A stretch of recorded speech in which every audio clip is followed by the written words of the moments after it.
Assalomu alaykum hurmatli kuzatuvchilar. Bugungi kuninglar hammanglarga xayrli, barokatli o'tsin. Hozir O'zbekistonda qish, tashqari qor, muzlama, sovuq, lekin biz mana bahoriy kayfiyat bilan ajoyib joyga keldik. Bu kokos haqida ozgina sizlar bilan o'rtoqlashishga qaror qildik. Ko'rib turibsizlar, bular kokos daraxti. Hozircha mevalari ko'rinmayapti. Mana bu kokosda ajoyib xususiyatlaridan biri shundaki, buni tanasi hamma joyi foydali hisoblanadi. Mana e'tibor berayotgan bo'lsanglar, mana bunaqa joylari mavjud. Bu ishlov berilmagani. Buni shunday qilishadiki, kokosviy torf deb qo'yadi. Shuni kokosda ko'rinayotgan bo'lsa, mana shu joydan chiqadigan mahsulot torf sifatida foydalaniladi. Juda ham xaridorgir. Shuning uchun e'tibor bersanglar, mana bu yerlarni shilib olishgan. Mana ko'rib turganinglardek juda ham mayin. Bu yangi o'simliklar uchun ozuqaviy modda hisoblanadi. Bu tabiiy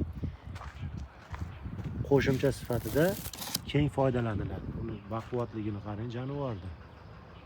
Juda ham chiroyli holatda. Ko'rib ko'zingiz quvnaydigan darajada balandligi taxminan 7 yo 8 metr atrofida. Aylanasiga keladigan bo'lsak, aylanasi 1 metrga yetib borsa kerak. Mana bu yerda katta-kattalari mavjud ekan. O yoqqacha ketgan ekan mana. Juda ham chiroyli holatda.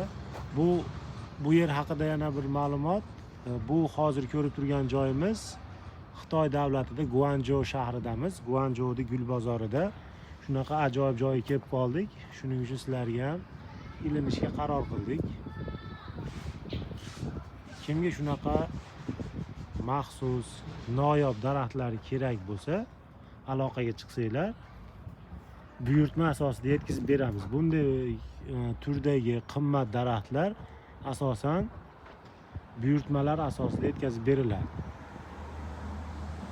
Mana bunday bonsai daraxtlari ham bor. Bu bonsailar asosan Yaponiya davlati uchun yetishtirilar ekan. Sababi bu yaponlar mana shunday turdagi, ko'rinishdagi bonsai daraxtlarini juda ham sevadi. Sababi Yaponiyada mana shunday bonsai bog'lariga ko'zimiz tushgan edi. Bir paytlar Yaponiyaga borgan paytimizda ko'rganimizda juda hayron qoluvdik. Mana hayron qoluvdikki, Xudoyim yetkazdi. Buni yetishtiradigan joygacha keldik. E'tibor bersangiz, shakllar juda ham chiroyli holatda, siz xohlagan shakllar mavjud. Ko'rib turibsizlar. Mana bu umumiy bozorning umumiy ko'rinishi. Bu esa ajoyib bonsai shaklidagi o'simligimiz. Mana bunisi o'zgacha, bunisi ham juda ham chiroyli. Eng asosiysi sovuqqa chidamli ekan bular.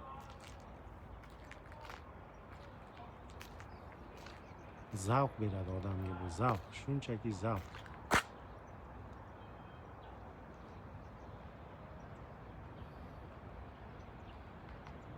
Ko'rib turibsizlar, bu qush shaklidagi, bu mana bu tumshug'i. Mana bu esa dumi, bu qanotlari. Juda ham ajoyib, juda ham g'aroyib shakldagi o'simliklar. Narxlariga qiziqasizlar baribir. Narxlari juda ham yuqori bularda. O'zi shu yerda turgan narxi ham falon pul bo'lib ketadi. Lekin shuni ham sotib olaveraman deydiganlar bo'lsa, aloqaga chiqsanglar, buyurtma asosida yetkazib beramiz. Bizni kanalimizni yo'qotib qo'ymasligi uchun obuna tugmachasini bosib qo'ying. Bizni kichkinagina mehnatimizni rag'batlantirish maqsadida like tugmachasini bosish esdan chiqib qolmasin.